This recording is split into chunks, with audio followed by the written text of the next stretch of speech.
পতনের ফল ধরবে। সুতরাং বৃক্ষটাকে উপড়ে ফেলতে হবে। জাতীয়তাবাদী মহিলা দলের পক্ষ থেকে ঝাড়ু মিছিলের আয়োজন করা হয়েছে। শুধু ঝাড়ু মিছিল নয়, ওকে যদি প্রকাশ্য দিবালোকে এনে জনতার সামনে বাংলাদেশের জাতীয়তাবাদী মহিলা দল যদি ওকে জ্বলন্ত আগুনে পুড়িয়ে দিয়ে থাকে, তাহলে মনে হয় বাংলাদেশের নারী সমাজ এই মুহূর্তে সবচেয়ে বেশি খুশি হবে। সেই কুলাঙ্গার, এই অবৈধ খুনি শেখ হাসিনার অবৈধ মন্ত্রী, আপনারা জানেন যার নাম হাসান মাহমুদ, সবাই বলে থাকে যার নাম হাসান মিসা মাহমুদ, 24 ঘন্টার মধ্যে যে 24 ঘন্টায় মিথ্যা কথা বলে থাকে। এক দাবি, এই অবৈধ সরকারকে পদত্যাগ করতে হবে। কারণ এই অবৈধ সরকারের কারণেই বাংলাদেশের নারী সমাজ দীর্ঘদিন যাবৎ নির্যাতিত হচ্ছে। আপনারা জানেন ধানের শীষে ভোট দেওয়ার কারণে 4 সন্তানের মাকে স্বামী এবং সন্তানের সামনে তাকে বিভস্ত করে গণধর্ষণ করা হয়েছে।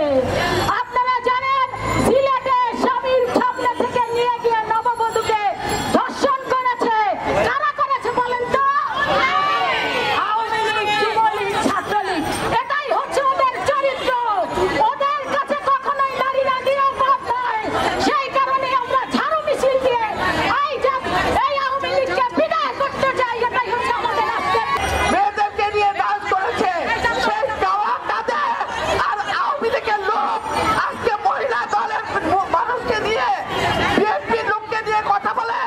গাওয়া কাঁদের কি জানে আর এই হাসান মাহমুদ কি জানে যে বাংলাদেশের জাতীয়তাবাদী মহিলা দল বেগম খালেদা জিয়া থেকে শুরু করে প্রতিটা মহিলা পবিত্র এবং তারা একটা মানে ফেরেশতার মতো তাদের নীতি এবং চরিত্র।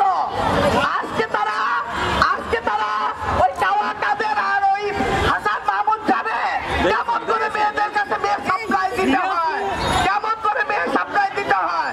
এই গাওয়া কাদের গেলে জুতা মারতে হবে এবং এই হাসান মাহমুদকে বহিষ্কার না করা হলে আমরা জাতীয়তাবাদী মহিলা দল বৃহত্তর আন্দোলনে যাব। তো বৃক্ষটা যতদিন থাকবে এইরকমই ফল ধরবে, এইরকমই পচনের ফল ধরবে। সুতরাং বৃক্ষটাকে উপড়ে ফেলতে হবে, না হলে এরকমই হতে থাকবে। আর এই হাসান মাহমুদ, আমি জানি না তার মা বেঁচে আছেন কিনা।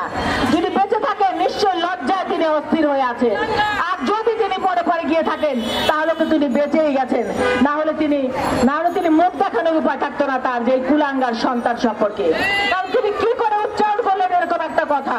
ভুলে গেলেন কি করে যে তিনি একজন নারীর গর্ভে জন্ম নিয়েছেন, আর সেই নারী তার মা।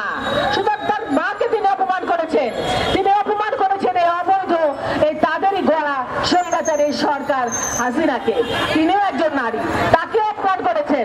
তিনি অপমান করেছেন তার স্ত্রীকে, তার কন্যাকে, তার বোনকে। তো সবাইকে কি তিনি তার স্ত্রী কন্যা ভাবেন যে সাজিয়ে গুজিয়ে বিদেশিদের কাছে পাঠিয়ে দিলাম আর হয়ে গেল? আমরা সেই শিক্ষা পাইনি। আমরা শিক্ষা পেয়েছি শালীনতার, কথায় চলাফেরা এবং সবকিছু পারিপার্শ্বিকতায়। আমরা গর্ব করে এই সমাজের নারী সমাজ যে আমরা মাথা উঁচু করে পুরুষের পাশাপাশি প্রত্যেকটা অন্যায়ের প্রতিবাদ করার জন্য রুখে দাঁড়াতে পারি। এই অবৈধ সরকার যতদিন ক্ষমতায় থাকবে নারী নির্যাতন ততদিন হবে, ততদিন এরকম ধর্ষণ গণধর্ষণ হতে থাকবে। সুতরাং এই অবৈধ সরকারের ঘোড়াটাই উপড়ে ফেলতে হবে। তাই আমাদের যে এক দফায় এক দাবি, সেই দাবি থেকে আমরা সরতে চাই না। আমাদের সেই দাবিতে আমরা অটল থাকতে চাই, যে আমরা চাই যে অবৈধ সরকারের পতন দেখতে চাই। অবৈধ সরকারের পতন হবে, অবৈধ সরকারের মন্ত্রীদেরও পতন হবে। তাহলে তারা এই পতনের মতো কথাবার্তা বলতে পারবে না।